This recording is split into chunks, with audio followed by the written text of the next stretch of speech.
Morning, Grace Temple. It is September 6th, which means that we are in Proverbs 6. And what I want to do this morning is I want to observe the ant, as Proverbs says here in verse 6. So let's read this together. Go to the ant, you slacker, observe its ways and become wise. Without leader, administrator, or ruler, it prepares its provisions in summer. It gathers its food during harvest.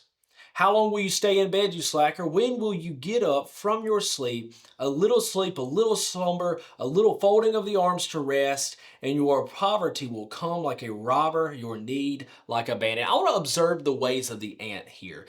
And the ant is preparing for something that is to come. And many times when we become lazy, we forget that we are preparing something that God has set before us. There is preparation in the process to go through with what God's called us to do. So I want to encourage you to look at maybe what is God preparing, or what has He placed on my heart for me to prepare for. Like the ant, as he prepares, observe its ways, become wise. What are you preparing for?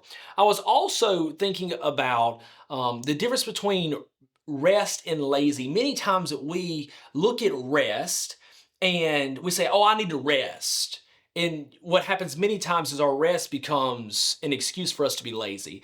And I've really been toying and going over Luke 10 with Mary and Martha, and the difference between there is, the opposite of rest is just overworking and working so hard. And Jesus tells Martha, Martha, Martha, why haven't you done what your sister has done, Mary, and sit here and rest?